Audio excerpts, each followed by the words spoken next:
अस्सलाम वालेकुम बच्चे, कैसे हैं आप सब। उम्मीद करती हूँ खैर व आफियत से होंगे। आज का हमारा टॉपिक है जाबिर इब्ने हयान। ठीक है, जाबिर इब्ने हयान जो है वो 721 में पैदा हुई और 815 में जो है इनकी वफ़ात हुई। ठीक है, जाबिर इब्ने हयान को जो है फादर ऑफ केमिस्ट्री बोला जाता है। ठीक है ना।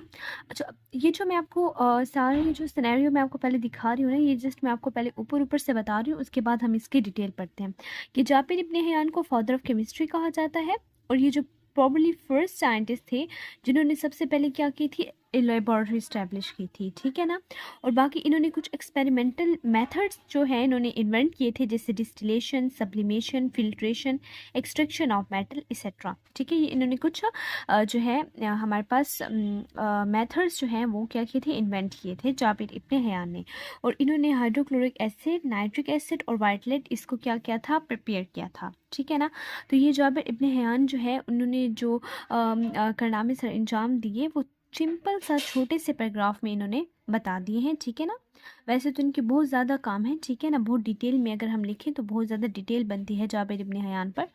लेकिन इनकी जो मेन मतलब जो नाइन्थ क्लास के लेवल की जो बात इन्होंने बताना ज़रूरी समझी वो इन्होंने बताई है कि जाबिर इब्ने हयान जो है उन्होंने क्या क्या काम किया। ठीक है, तो आइए इसको मज़ीद डिटेल से देखते हैं।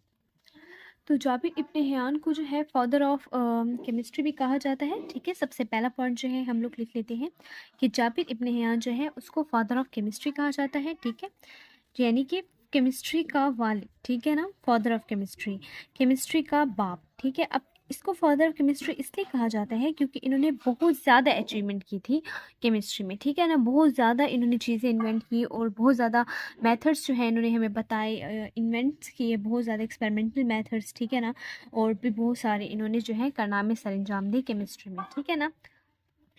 और अच्छा, और दूसरा है इनको फादर ऑफ केमिस्ट्री कहा जाता है। ठीक है, ये हमारे पास फर्स्ट पॉइंट है। सेकंड पॉइंट ये है हमारे पास कि इन्होंने क्या किया था, इस्टेब्लिश की थी लेबॉर्ट्री। इन्होंने क्या किया था, इस्टेब्लिश की थी लेबॉर्ट्री। ठीक है, अब इस्टेब्लिश की लेबॉर्ट्री, इससे क्या मुराद है, इस कंसेप्ट को थोड़ा देख लेते हैं। ठीक है, इन्होंने क्या किया था, इस्टेब्लिश की थी लेबॉर्ट्री। ठीक है, तो इस कंसेप्ट को भी हम थोड़ा सा देख लेते हैं कि जाबिर इब्ने हयान है ना, ठीक है, इन्होंने बहुत से केमिकल प्रोसेस और एक्सपेरिमेंट्स को क्या किया, फॉर्मलाइज किया। ठीक है ना, बहुत से क्या किया, जो केमिकल प्रोसेस होते हैं। ठीक है ना, और बहुत ज़्यादा जो हमारे पास एक्सपेरिमेंट्स होते हैं। ठीक है, हमारे पास जो केमिकल प्रोसेस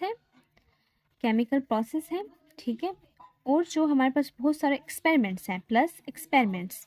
ठीक है, केमिकल प्रोसेस और जो एक्सपेरिमेंट्स हैं उनको इसने क्या किया, फॉर्मलाइज किया। ठीक है, हम कह सकते हैं फॉर्मलाइज किया इसने उनको, जो है इसने फॉर्मलाइज किया। ठीक है, और इन्होंने पहली मर्तबा क्या की थी, लेबॉर्ट्री इस्टेब्लिश की थी। ठीक है, उन्होंने एक ऑर्गेनाइज और मतलब एक सिस्टमेटिक जगह बनाई जहाँ वो एक्सपेरिमेंट करते थे। ठीक है, यानी एक ऑर्गेनाइज, अब इस्टेब्लिश की लेबॉर्ट्री, इसका मैं बता रही हूँ कि मतलब एक ऑर्गेनाइज्ड और एक सिस्टमेटिक। ठीक है ना, ऑर्गेनाइज्ड प्लस सिस्टमेटिक जगह बनाई थी,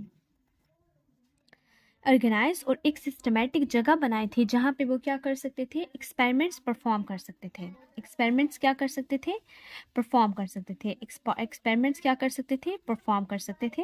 उन्होंने क्या किया था, एक ऑर्गेनाइज्ड, एक मतलब एक ऐसी जगह जहाँ पे हर चीज़ एक प्रॉपर तरीके से रखी जाए और एक पूरा एक ख़ास निज़ाम हो और एक अरेंज फॉर्म में, एक मैनर्ड फॉर्म में सारा सामान रखा जाए और वहाँ पे एक्सपेरिमेंट्स को एक जो है सेफ्टी मेयर्स के साथ किया जाए। ठीक है, एक ऐसी जगह जहाँ पे सारे केमिकल्स वगैरह मौजूद हों, जहाँ पे सारे अपडेट्स जो हैं चीज़ें रखी जाएँ और वहाँ पे एक्सपेरिमेंट्स परफॉर्म किए जाएँ। ठीक है ना, और लेबॉर्ट्री के अंदर मतलब एक ऑर्गेनाइज्ड और कंट्रोल्ड इन्वायरमेंट था। ठीक है, कौन सा इन्वायरमेंट था, एक ऑर्गेनाइज्ड और एक कंट्रोल्ड इन्वायरमेंट जो था, किसके अंदर था, उसके अंदर था, लेबॉर्ट्री के अंदर था। ठीक है, ऑर्गेनाइज्ड और कंट्रोल्ड इन्वायरमेंट था लेबॉर्ट्री के अंदर। ठीक है, एक ऑर्गेनाइज्ड और एक कंट्रोल्ड इन्वायरमेंट था लेबॉर्ट्री के अंदर। ठीक है, जहाँ एक्सपेरिमेंट जो है रिलेएबल और रिपीटेबल हो सकते थे। ठीक है, आप बार बार और उनको अच्छे तरीके से, एफिशिएंट तरीके से परफॉर्म कर सकते थे लेबॉर्ट्री के अंदर। ठीक है, रिलेएबल और रिपीटेबल होते थे। ठीक है,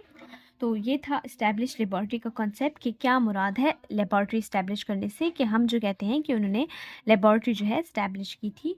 तो जो है क्या कॉन्सेप्ट था इसका कि वहाँ पे एक केमिकल प्रोसेस और एक्सपेरिमेंट जो है वहाँ पे किए जाते थे, मतलब ऑर्गेनाइज और सिस्टमेटिक जो है एक सिस्टम होता था, ठीक है, जहाँ पे एक्सपेरिमेंट्स परफॉर्म किए जाते थे, मतलब एक पूरा कंट्रोल्ड इन्वायरमेंट होता था जहाँ पे रिलेबल और रिपीटेबल परफॉर्म्स जो है एक्सपेरिमेंट्स जो है वो परफॉर्म किए जा सकते थे, ठीक है ना।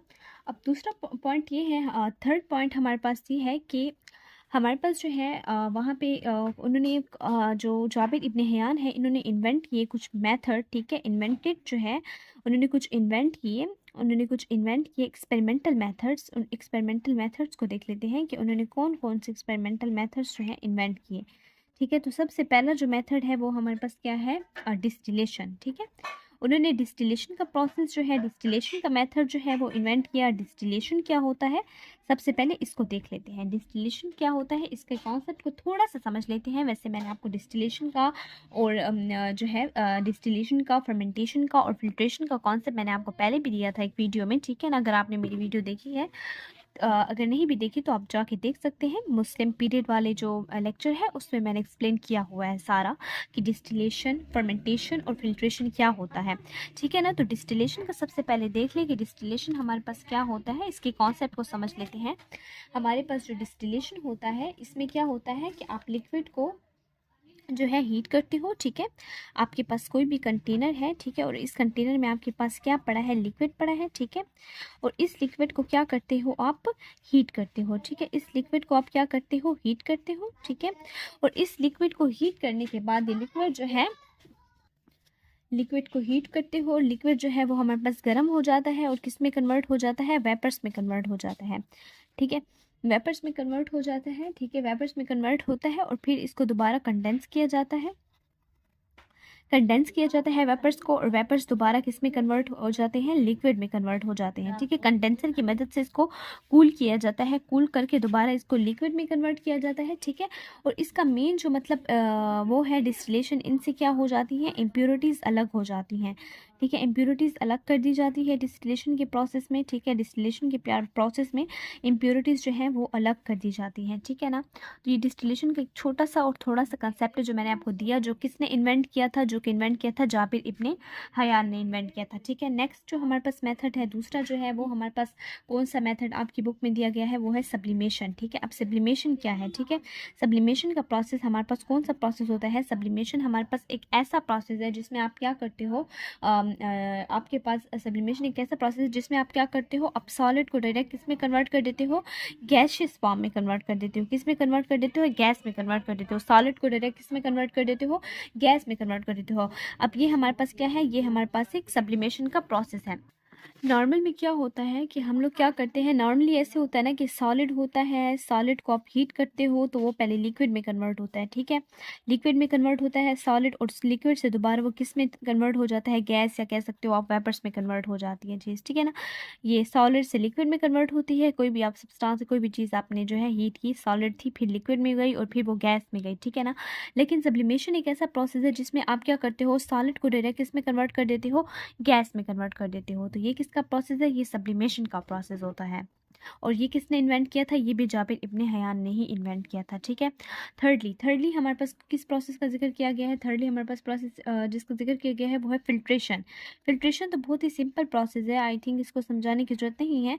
फिल्ट्रेशन का मतलब ये होता है कि आप क्या करते हो, फिल्टर करते हो, मतलब सिंपल आप छानते हो, ठीक है ना। फिल्ट्रेशन में क्या होता है कि सिंपल छानते हो। जिस तरह आपके पास कोई भी टी है, ठीक है ना, चाय है, ठीक है ना, आपके पास चाय है कप में और आपने इसको क्या किया, इसके अंदर पत्ती भी मौजूद है, ठीक है, इसके अंदर पत्ती भी मौजूद है, और आपने क्या किया, एक जो है कंटेनर लिया और उस कंटेनर में आपने यहाँ छानी लगा दी, ठीक है। यहाँ क्या लगा दी, फॉर एग्जाम्पल आपने यहाँ छानी लगा दी और आपने चाय यहाँ डाली, तो जो ये पत्ती है ये ऊपर आ जाएगी, ठीक है, ये पत्ती नीचे ऊपर आ जाएगी, और जो आपके पास जो आपकी चाय है वो क्या हो जाएगी, नीचे आ जाएगी, चाय आपकी नीचे आ जाएगी और जो पत्ती है वो ऊपर जो है, मतलब जो पत्ती है ना वो ऊपर रह जाएगी, ठीक है, और जो आपके पास चाय है ना आपकी वो नीचे आ जाएगी, ठीक है, और पत्ती ऊपर रह जाएगी। तो ये आपने फ़िल्टर किया, छाना, ठीक है, इम्प्योरिटीज़ अलग कर दी, ठीक है ना, और जो चीज़ आपको चाहिए वो आपके पास नीचे आ जाएगी, ठीक है। तो फिल्ट्रेशन का प्रोसेस मतलब छानने का प्रोसेस एक होता है, ठीक है ना। फिल्ट्रेशन का प्रोसेस भी हमारे पास जाबिर इब्ने हयान ने ही डिस्कवर किया था। नेक्स्ट टॉपिक आपके पास है एक्सट्रैक्शन ऑफ मेटल्स, ठीक है। अब एक्सट्रैक्शन ऑफ मेटल्स हमारे पास क्या है और ये प्रोसेस कौन सा था, और इसका हम थोड़ा सा बस देख लेते हैं कॉन्सेप्ट। एक्सट्रैक्शन ऑफ मेटल्स होता क्या है, ठीक है ना, इतनी डिटेल में जाने की ज़रूरत नहीं है। तो एक्सट्रैक्शन ऑफ मेटल्स हमारे पास क्या होता है इसको हम समझ लेते हैं सबसे पहले, ठीक है ना। एक्सट्रैक्शन ऑफ मेटल जो है हमारे पास ना एक ऐसा प्रोसेस है, ठीक है, जिसमें मेटल को उनके ओर्स से अलग किया जाता है, ठीक है ना। मतलब ये क्या है, एक ऐसा प्रोसेस है जिसमें क्या होता है, मेटल्स को किससे अलग किया जाता है, मेटल्स को सेपरेट किया जाता है। मेटल को सेपरेट कर दिया जाता है, किससे सेपरेट कर दिया जाता है, उसके ओर्स से सेपरेट कर दिया जाता है। अब ये प्रोसेस भी किसने निकाला था, ये भी जाबिर इब्ने हयान ने निकाला था, ठीक है ना। मैंने आपको सबसे पहले जो है वो छोटा सा पैराग्राफ दिखाया था जिसमें जो है और जो आपकी बुक में गिवन है वो पैराग्राफ छोटा सा था, लेकिन मैं आपको वर्ड बाय वर्ड एक एक लफ्ज़ जो है एक्सप्लेन कर रही हूँ कि इस लफ्ज़ का क्या मतलब है, इसका क्या मतलब है, ठीक है ना। अक्सर आप ऐसी वीडियोस भी देख लेते होंगे जिनमें जस्ट आपको यही बताया जाता है कि फिल्ट्रेशन की, एक्सट्रैक्शन ऑफ मेटल किया, सब्लिमेशन की, डिस्टिलेशन किया, ठीक है ना। लेकिन एक एक लफ्ज़ को समझना ज़रूरी होता है कि एक्सट्रैक्शन ऑफ मेटल से क्या मुराद है। मतलब ये एक ऐसा प्रोसेस है जिसमें मेटल्स को सेपरेट कर दिया जाता है उसके ओर्स से, ठीक है ना। अब ये ओर्स हमारे पास क्या होता है, सिंपल वर्ड में अगर आपको समझाऊँ ना, ठीक है, सिंपल वर्ड्स में मैं अगर आपको बताऊँ ना, सिंपल वर्ड्स में आप ये कह सकते हैं कि ये एक ऐसा प्रोसेस है ना, ठीक है, ये सिंपल वर्ड्स में ये एक ऐसा प्रोसेस है ना जिसमें आप मेटल्स को क्या करते हो, मेटल्स को ना उनके ना नेचुरल जो रॉक्स होते हैं, ठीक है, या उनकी मिनरल फॉर्म होती है, ठीक है, नेचुरल रॉक होते हैं, जो नेचुरल रॉक मतलब होते हैं चट्टाने, ठीक है ना, रॉक्स नेचुरल रॉक्स होते हैं, या फिर क्या होती है उनकी मिनरल फॉर्म होती है, ठीक है, उनकी क्या होती है मिनरल फॉर्म जो होती है ना, नेचुरल रॉक या मिनरल फॉर्म से क्या करते हो आप सेपरेट कर देते हो, ठीक है, मिनरल फॉर्म से क्या कर देते हो, सेपरेट कर देते हो, ठीक है। ये कैसे सिंपल वर्ड्स में मैं आपको समझा रही हूँ कि एक ऐसा प्रोसेस है जिसमें आप मेटल को क्या करते हो, उसके नेचुरल रॉक या उसकी मिनरल फॉर्म जो है उसे सेपरेट कर देते हो, और जो मेन मेटल आपको चाहिए होता है वो आप वापस ले लेते हो। जैसे आपके पास आयरन है, ठीक है, अब आयरन जो है आपको चाहिए, तो आपके पास क्या है, आयरन ओर मौजूद है, ठीक है, आयरन ओर मौजूद है, यानी बहुत सारा मिनरल फॉर्म है, बहुत ज़्यादा रॉक फॉर्म है, और उस रॉक फॉर्म या उस पूरी मिनरल फॉर्म से आपको क्या निकालना है, आपको आयरन निकालना है। तो आप उस आयरन को सेपरेट कर लोगे, इस आयरन रॉक में से किसको निकाल लोगे, आयरन को निकाल सकते हो। तो ये है एक्सट्रैक्शन ऑफ मेटल का कॉन्सेप्ट। अच्छा, और कौन कौन से इनकी कंट्रीब्यूशन है, सबसे पहले हम लोग ये देख लेते हैं कि इन्होंने क्या किया, प्रिपेयर किया यानी बनाया हाइड्रोक्लोरिक एसिड, नाइट्रिक एसिड और वाइट लाइट, ठीक है ना। फोर्थ पॉइंट है आई थिंक हाइड्रोक्लोरिक एसिड, ठीक है, हाइड्रोक्लोरिक एसिड, नाइट्रिक एसिड और वाइट लाइट। तो हाइड्रोक्लोरिक एसिड, नाइट्रिक एसिड और वाइट लाइट, तो ये तीन जो है हमारे पास जो आप कह सकते हैं कि ये जो तीन चीज़ें हैं ये किसने जो है प्रिपेयर की थी। एसिड जो है हाइड्रोक्लोरिक एसिड है, नाइट्रिक एसिड, ये किसने बनाए थे, ये हमारे पास जो है बनाए थे, प्रिपेयर किए थे। ये तीनों की तीनों चीज़ें हमारे पास किसने प्रिपेयर की थी, ये तीनों की तीनों चीज़ें हमारे पास जाबिर इब्ने हयान ने प्रिपेयर की थी। अब हमारे पास जो नेक्स्ट साइंटिस्ट है वो है मोहम्मद इब्ने ज़करिया अल राज़ी, ठीक है। इनकी डेट जो देख लेते हैं हम लोग, 864 में ये पैदा हुए, ठीक है, और 930 में इनकी डेथ हुई। सही, अल राज़ी जो थे वो फिजिशियन थे, यानी डॉक्टर थे, केमिस्ट थे, केमियादान थे, एंड फिलासफर थे, ठीक है। हम एक एक वर्ड को डिटेल से इंशाल्लाह पढ़ेंगे, बस मैं जस्ट आपको बता रही हूँ कि हमारी बुक में जो है किस तरह इसको एक्सप्लेन किया गया है और हम उसी के अकॉर्डिंग ही पढ़ रहे हैं, ठीक है ना। हम लोग हर चीज़ बुक के अकॉर्डिंग पढ़ते हैं, जो चीज़ बुक में बताई जाती है, क्योंकि फिर आपके पेपर्स में यानी बोर्ड में भी तो बुक से ही आता है, ठीक है ना। तो ही रोट 26 बुक्स, इन्होंने 26 बुक्स लिखी, लेकिन इनकी सबसे फेमस बुक जो थी वो अल असरार थी, और इन्होंने डिफरेंट प्रोसेस बताए थे केमिस्ट्री के, और ये फर्स्ट केमिस्ट थे जिन्होंने केमिकल कंपाउंड्स को उसकी 4 टाइप्स में जो है क्या किया था, डिवाइड किया था, और उन्होंने सब्सटेंसेस को भी लिविंग और नॉन लिविंग ओरिजिन की बेस पे डिवाइड किया था, और उन्होंने अल्कोहल को किसके थ्रू बनाया था, फर्मेंटेशन प्रोसेस के थ्रू अल्कोहल जो है प्रिपेयर किया था। तो इसको अब देख लेते हैं, इसके एक एक लफ्ज़ को हम समझने की कोशिश करते हैं। मोहम्मद इब्ने ज़करिया अल राज़ी कौन थे? सबसे पहले हम लोग लिख लेते हैं। पहला जो आपका पॉइंट है वो ये है कि मोहम्मद इब्ने ज़करिया जो है अल राज़ी जो है, अल राज़ी हम लोग कह लेते हैं, इनका सिंपल सा नेम है। मोहम्मद इब्ने ज़करिया अल राज़ी जो थे वो फिजिशियन थे, यानी कि हमारे पास ये कौन थे? डॉक्टर भी थे, केमिस्ट थे और फिलासफ़र थे। ठीक है, केमिस्ट थे, कीमियादान थे और क्या थे? फिलासफ़र थे। ठीक है, अब फिलोसफर कौन होते हैं? अक्सर टीचर्स जो हैं और अक्सर जो है आप लोग वीडियोस में देखते होंगे, कहते हैं कि ये फिजिशियन है, ये फिलोसफर है, लेकिन एक्सप्लेन नहीं किया जाता बच्चों को कि फिलोसफर कौन होते हैं। अक्सर बच्चों को, अब देखिए ना, फिजिशियन का आपको पता है, फिजिशियन हमारे पास डॉक्टर हो गए, ठीक है, फिजिशियन आपके पास डॉक्टर हो गई, केमिस्ट आपके पास कीमियादान हो गए, और जो फिलोसफर है ना, फिलोसफर, इनका एक्सप्लेन नहीं किया जाता कि ये फिलोसफर कौन है। ठीक है ना, तो फिलोसफर हमारे पास कौन होते हैं? फिलासफर के थोड़े टर्म को समझ लेते हैं कि फिलासफर हमारे पास कौन है। फिलासफर जो है ना हमारे पास वो शख्स होता है, ठीक है ना, जो ज़िंदगी, ठीक है, ज़िंदगी, इंसानियत, ठीक है, ज़िंदगी, इंसानियत, ठीक है, और रियलिटी, रियलिटी, एग्जिस्टेंस, ठीक है, रियलिटी, एग्जिस्टेंस, रियलिटी है, एग्जिस्टेंस है, ठीक है, मोरालिटी, ठीक है, मोरालिटी, मोरालिटी, ठीक है, मोरालिटी जैसी बुनियादी, ठीक है ना, इन जैसी बेसिक, ठीक है, मोरालिटी यानी ज़िंदगी, इंसानियत, रियलिटी, एग्जिस्टेंस, मोरालिटी जैसी बेसिक और गहरे, ठीक है ना, बेसिक और गहरे जो है ना क्वेश्चंस पर, ठीक है, क्वेश्चंस पर क्या करता है? सोचता है, थिंकिंग करता है, क्या करता है? इन जैसे ज़िंदगी, इंसानियत, रियलिटी, एग्जिस्टेंस, मोरालिटी वगैरह, ठीक है ना, एक्सेट्रा जैसे बेसिक और गहरे क्वेश्चंस पर थिंकिंग करता है और सोचता है। ठीक है ना, यानी लॉजिकल थिंकिंग करना, लॉजिकल थिंकिंग करना, ठीक है, और क्या करना? रीजनिंग करना, लॉजिकल थिंकिंग करना और रीजनिंग करना, ठीक है, लॉजिकल थिंकिंग करना और रीजनिंग करना, और इनको लॉजिकल थिंकिंग करके, रीजनिंग करके क्या डिवेलप करना?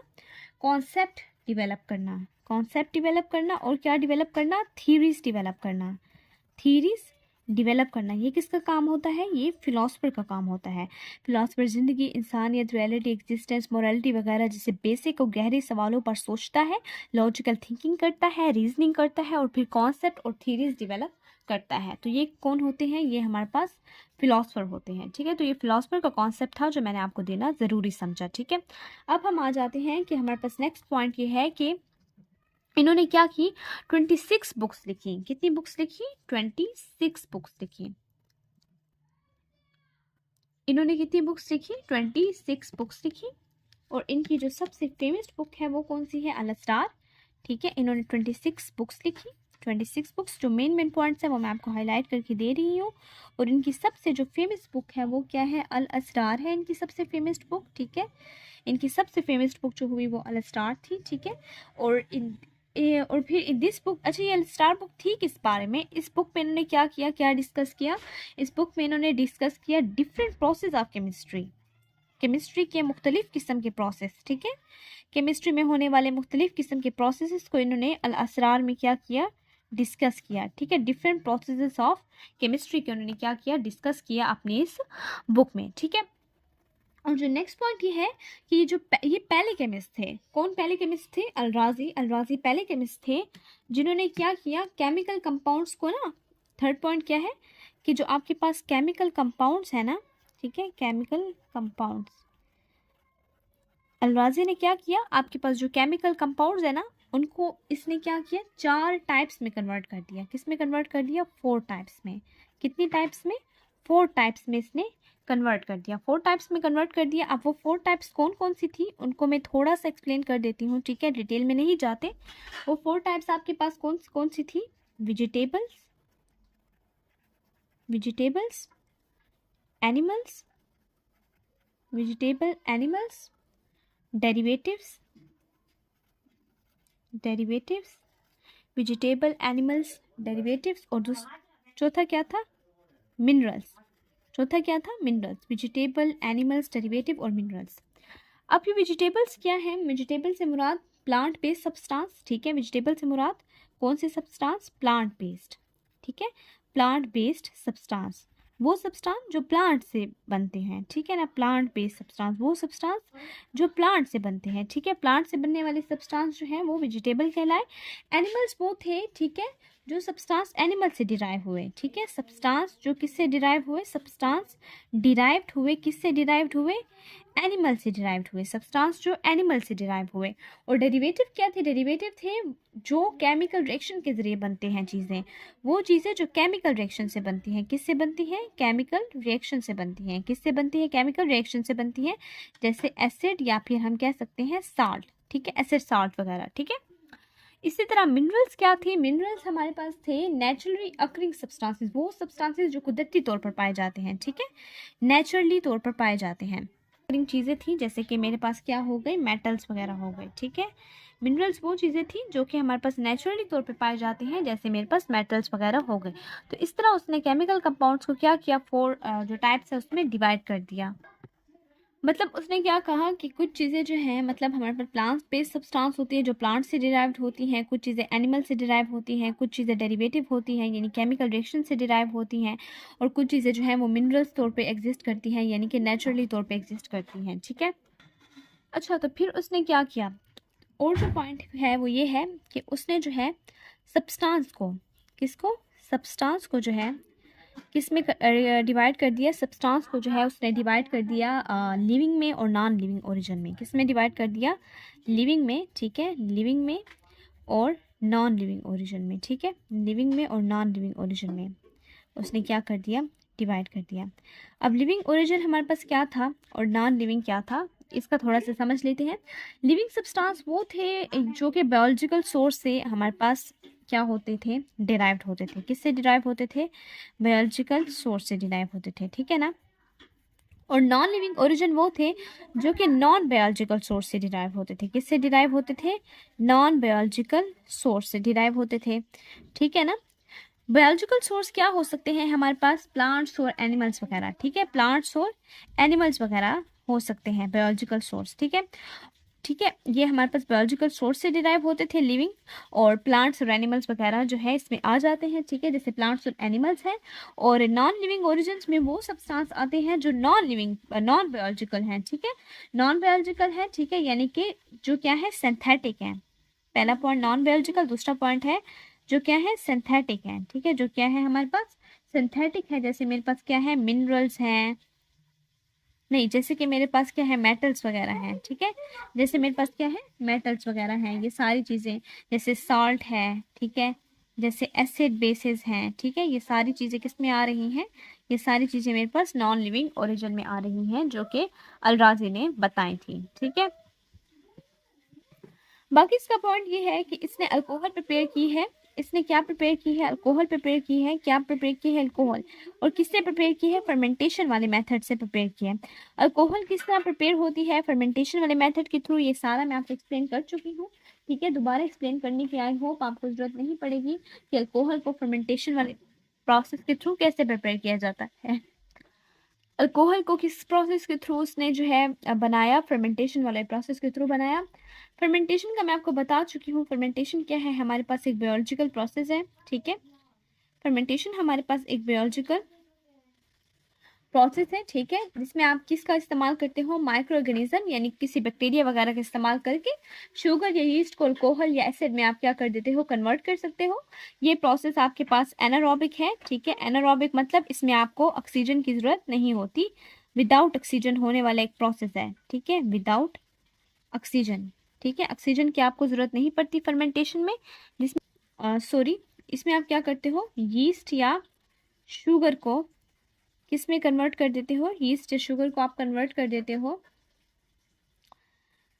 अल्कोहल में, ठीक है, यीस्ट या शुगर को आप अल्कोहल में कन्वर्ट कर देते हो या फिर किस में, किसी एसिड में कन्वर्ट कर देते हो, ठीक है, यीस्ट या शुगर को आप अल्कोहल या किसी एसिड में कन्वर्ट करते हैं। ये प्रोसेस ऑक्सीजन के बगैर होता है।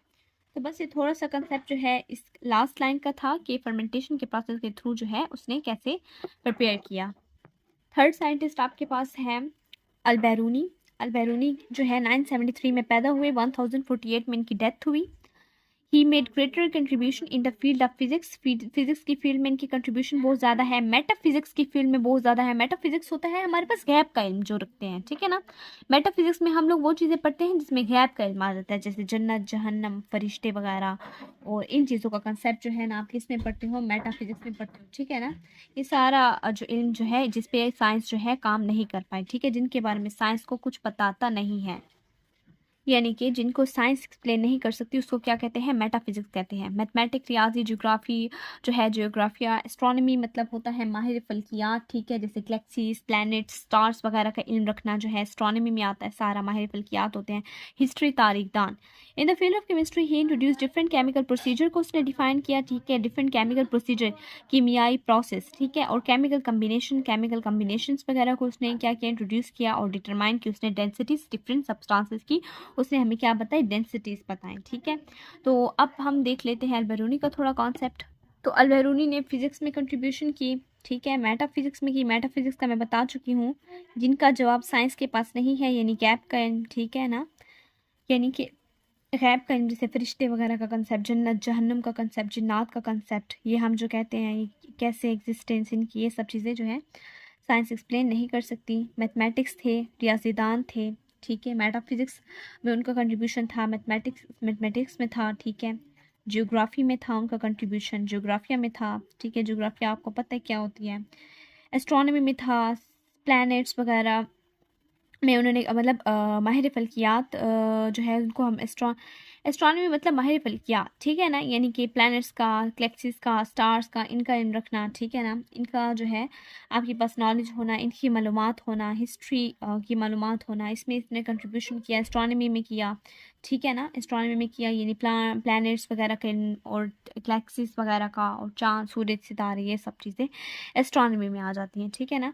बाकी जो है हमारे पास क्या किया उन्होंने, इंट्रोड्यूस किए डिफरेंट केमिकल प्रोसीजर, ठीक है, क्या किए, डिफरेंट मुख्तलिफ किस्म के केमिकल प्रोसीजर, ठीक है, डिफरेंट किस्म के केमिकल प्रोसीजर की कौन से केमिकल कैसे मिलते हैं, कौन से केमिकल्स को कैसे कंबाइन करेंगे तो क्या चीज़ बनेगी, ठीक है, केमिकल कम्बिनेशन वगैरह को उसने क्या किया, एक्सप्लेन किया, डिफरेंट केमिकल प्रोसीजर्स बताए, ठीक है ना, और बाकी क्या की, डिटरमाइन की डेंसिटीज़, डिटरमाइन क्या की, डेंसिटीज डिटरमाइन की, डिफरेंस हमारे पास सब्सटेंसेस की।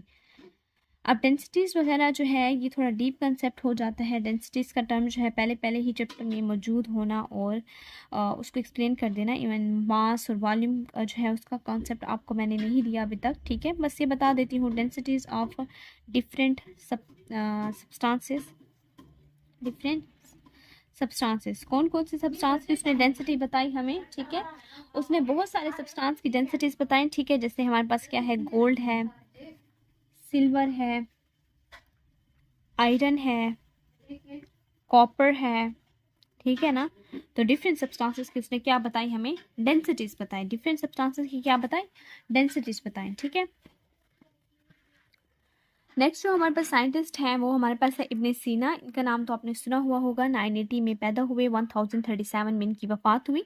इब्ने सीना को Aristotle of the Muslim world कहा जाता है, यानी अरस्तु, मुस्लिम दुनिया का अरस्तु कहा जाता है इसको, ठीक है ना, ठीक है, मुस्लिम वर्ड का इन्हें अरस्तु इसलिए कहा जाता है। अरस्तु जो था ना वो एक नॉन मुस्लिम साइंटिस्ट था और फिलोसफर था, ठीक है, लेकिन हमारे पास इब्ने सीना जो है ना ये हमारे पास जो है मुस्लिम दुनिया के बहुत ज़्यादा काबिल और ज़हीन इंसान थे, ठीक है, जो फेमस थे अपनी कंट्रीब्यूशन और इसने किस में की, मेडिसिन में की, रियाजी में की, माहिर फल्कियात यानी एस्ट्रोनॉमी में की, मेडिसिनल केमिस्ट्री में भी उन्होंने की। अब मेडिसिनल केमिस्ट्री क्या होती है, ठीक है, मेडिसिनल केमिस्ट्री को समझते हैं, फिलोसफी का मैंने बता दिया है।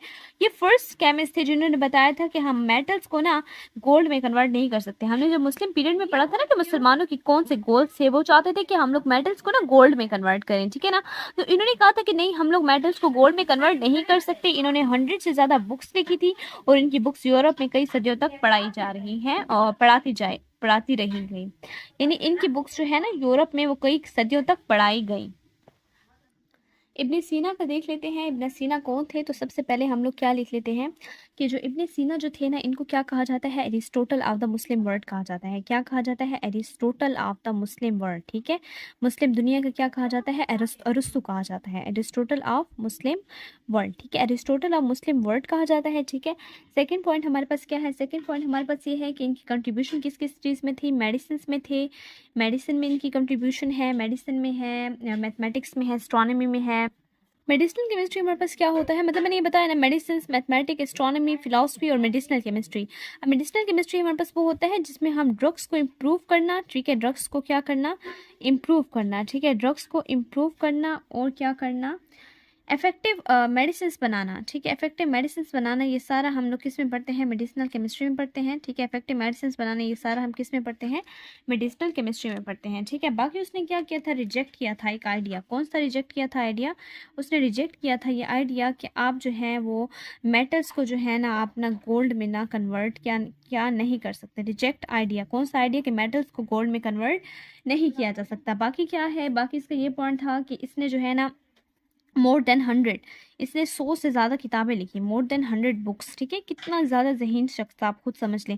इसने 100 से ज़्यादा किताबें लिखी और सबसे बड़ी बात तो ये है कि इसकी बुक्स जो है यूरोप में, ठीक है ना, इसकी बुक्स जो है यूरोप में भी कई सेंचुरीज तक जो है पढ़ाती रही गई, यानी जो है यूरोप में कई सदियों तक पढ़ाई गई। ठीक है ना, तो ये था जो है, तो ये था आज का हमारा लेक्चर जिसमें हमने मुस्लिम साइंटिस्ट को पढ़ा है जो कि आपकी बुक में दिए गए हैं। आई होप आपको मेरा लेक्चर पसंद आया होगा। अगर आपको मेरी वीडियो पसंद आई है, मेरा लेक्चर पसंद आया है, तो मेरी वीडियो को लाइक करें, शेयर करें और मेरे चैनल को सब्सक्राइब करें और बेल आइकन को ज़रूर प्रेस करें। अल्लाह हाफिज़।